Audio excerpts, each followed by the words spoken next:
that,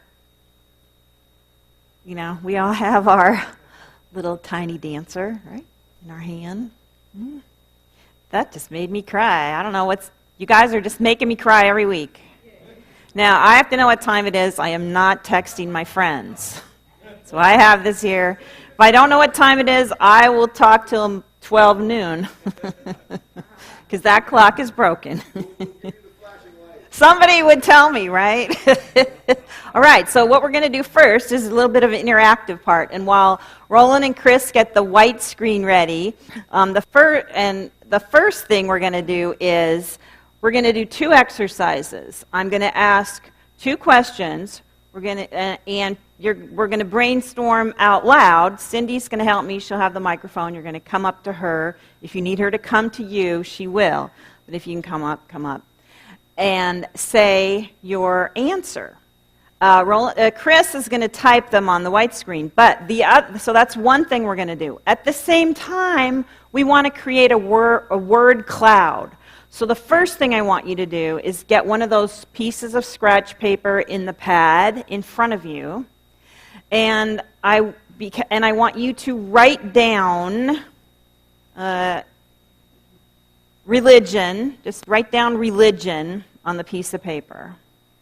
And then I want you to answer this question for me. And everybody has to answer it, even if you say the same thing, because next week we'll have a word cloud. You know what those are?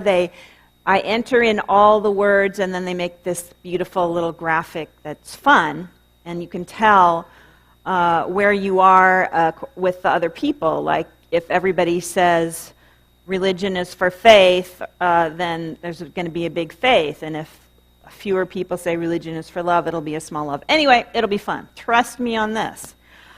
What I want you to do is spend a couple minutes. Here's this question. What is religion for? What I mean is, what did humans create religion for? I'm going on what we say here is that humans created religion. Why did we? What did humans create religion for? So just take a minute and write down your ideas. And when you're done, put them at the end, we'll put them in the basket when we collect for our offering. Put those pieces of paper in the basket too. Okay? What is religion for? What did humans create all of these many, many religions through the ages? What do we create them for?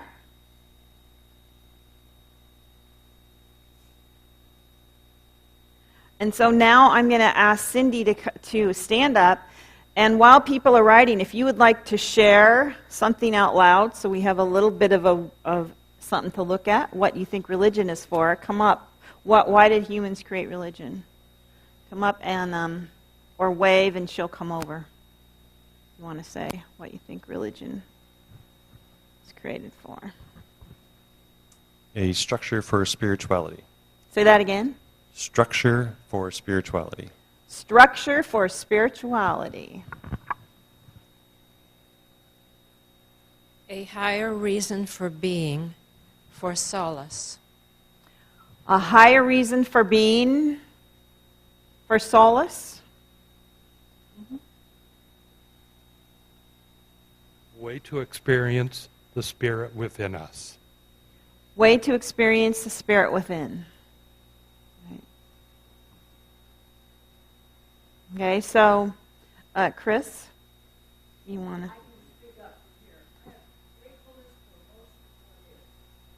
Gratefulness for most of what is. Okay. Let's go to the next. Can I add a couple? Yeah, absolutely, ma'am. You got the microphone. Making meaning. How to make meaning or make sense of life. Making meaning. And community. Community. Community. Cool. Now, if you get ideas today, keep writing them on your piece of paper. Throw it into toss it into the offering basket. And also, feel free to email me. Now, here's the next question I'm really interested in also. What is the greater good? So take a minute to write down on your piece of paper, what is the greater good? or the greatest good, whatever you want to call it. What is the highest good for all concerned? What is it? Yeah, and I'm not going to define it any more than that. There's no wrong answers. What is the greater good? And then, so write a few things, and then if you want to come up or tell or stand up and say it loud, you can. What is the greater good?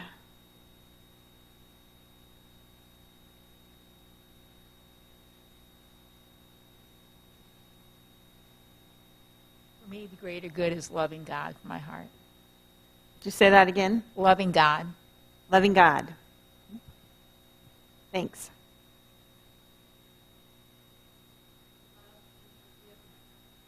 Love and forgiveness.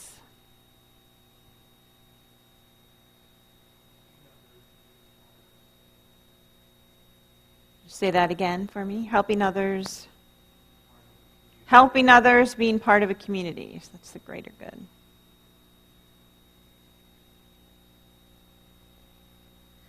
I'm going to throw one in. To me, the greater good is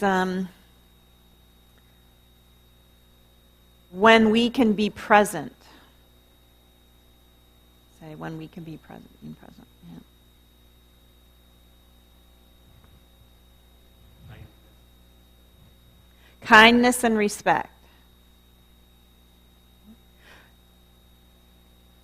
Compassion. Compassion. Something about all those things being in alignment with universal consciousness or higher consciousness.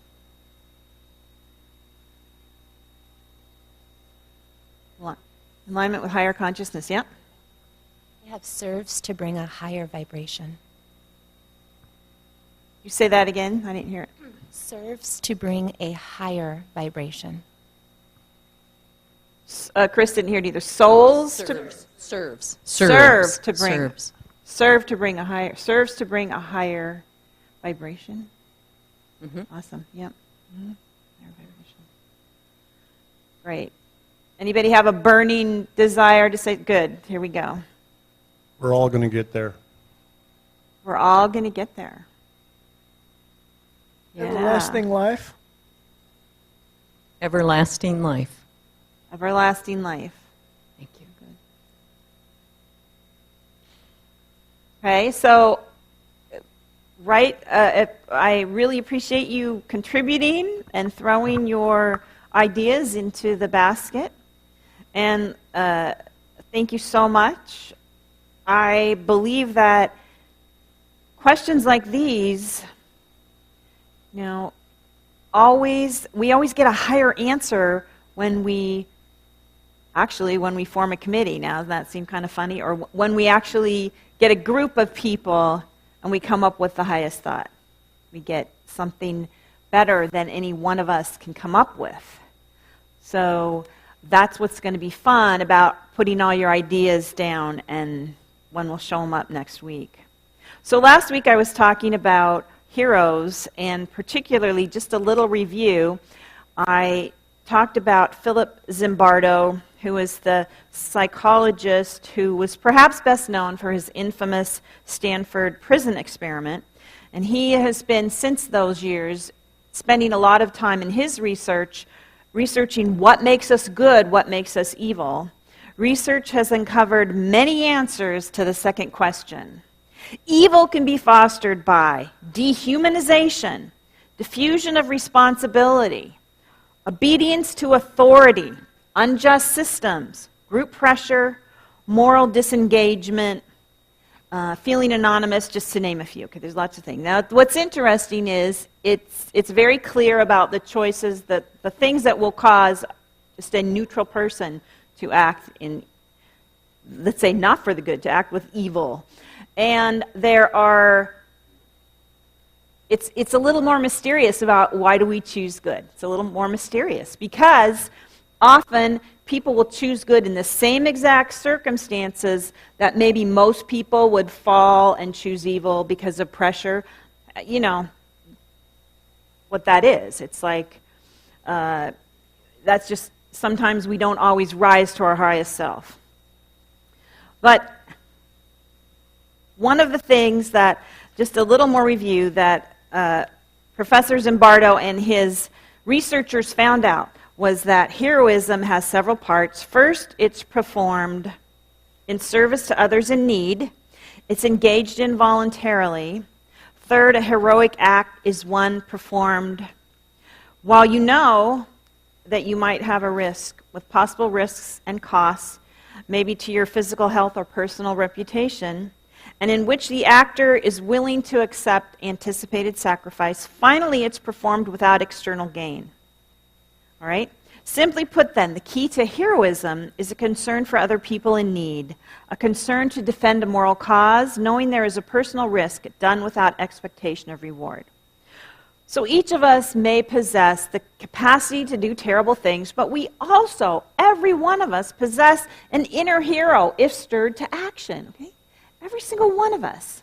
That hero is capable of performing tremendous goodness for others, right?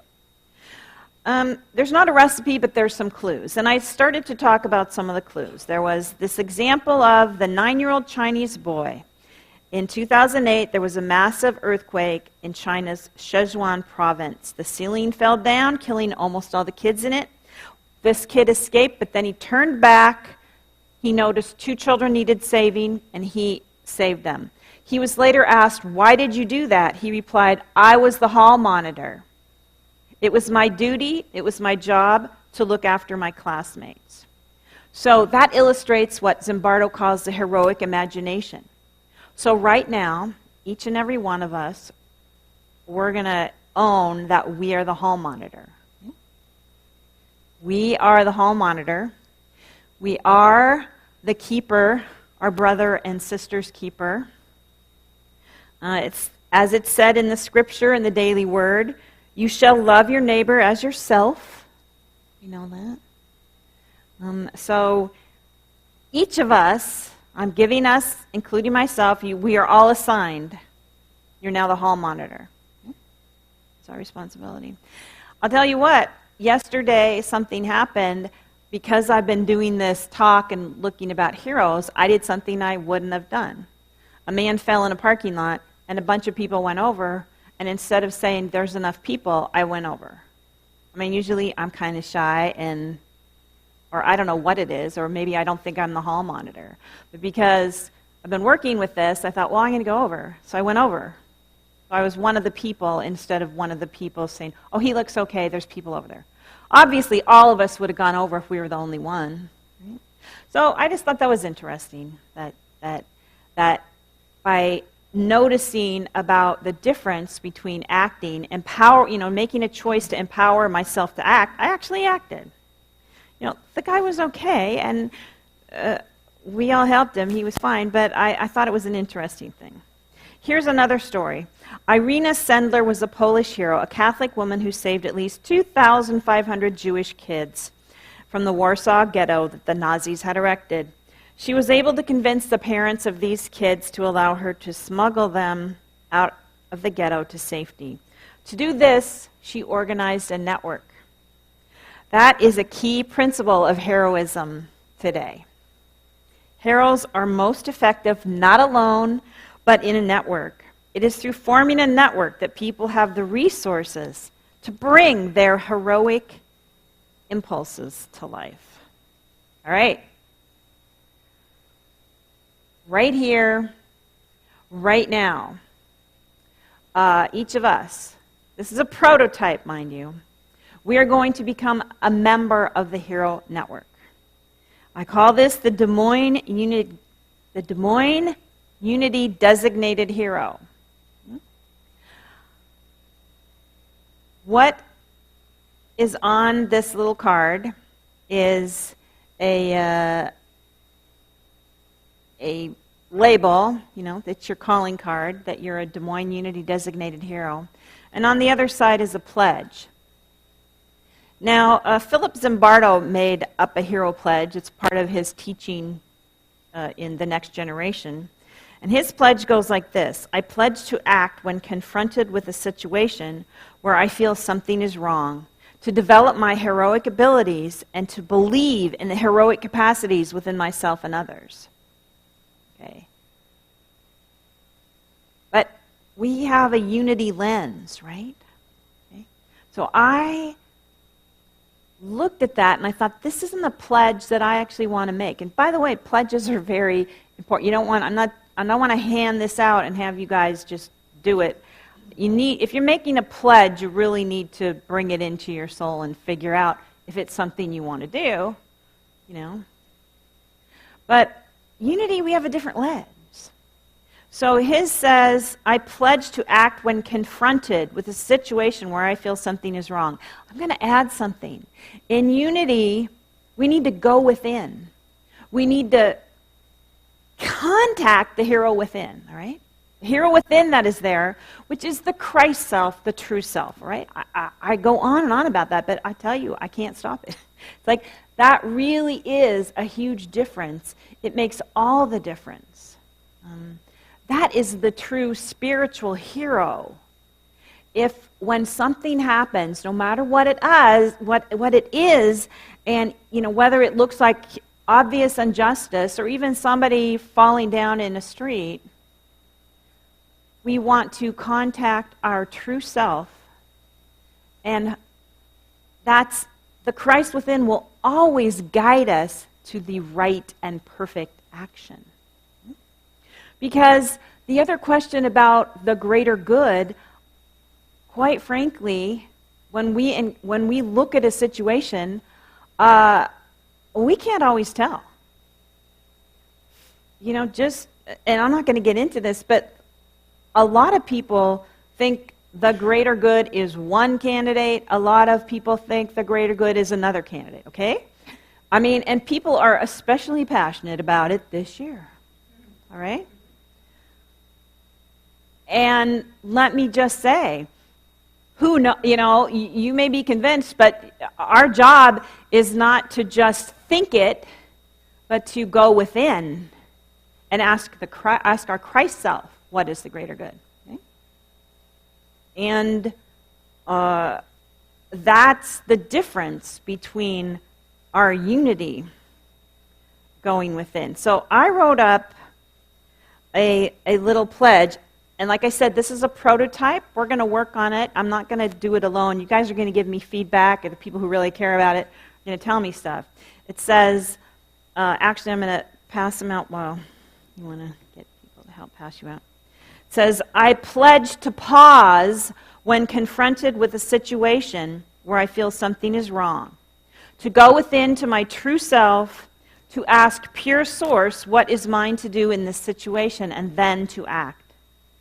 It's really tiny here. I pledge to spend 5 minutes every day in union with pure source and my true self, to practice pausing, asking, and acting. Okay, now that second point. Practice. I pledge to spend 5 minutes every day in union with pure source and asking my true self. So I want to practice pausing, asking, acting. And pausing, asking, acting. And I pledge to believe in my true self and in your true self.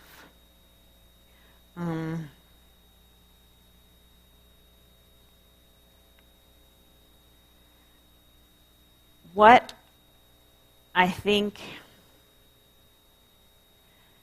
I want everybody to get so much is that it really is in you. It really is inside of us. And it's so much greater than we think. It's so much greater than I think, or even that I'm going to convey to you. It's your Christ self is so much greater. And here on earth, in this vibration, it's a little bit thick sometimes. It's hard for us to connect to that beautiful, that happy soul in us, that powerful soul in us, the Christ, It's like all the good moments of your life. Just imagine this. Like imagine you're standing here, you're a light being, you're made of light, which activates this physical body, but you are brilliant, light-wise, and your mind is working, your heart is working, you're incredible. You're an incredible being. And I know it's true. And I tell you what, I sometimes have a hard time remembering it about me. And I even have a hard time remembering about my family. But I can totally remember it about the people in this church. I don't know why. It's just there's something about y'all. Maybe when you come here, you remind yourself, I am the Christ. You know, maybe when we come here together, it's the belief we have. It's the third part of the pledge. I pledge to believe in my true self and in your true self. So just when the thing that happened today that I thought was funny was interesting, is that when Brian and when Chris when you were playing that last song,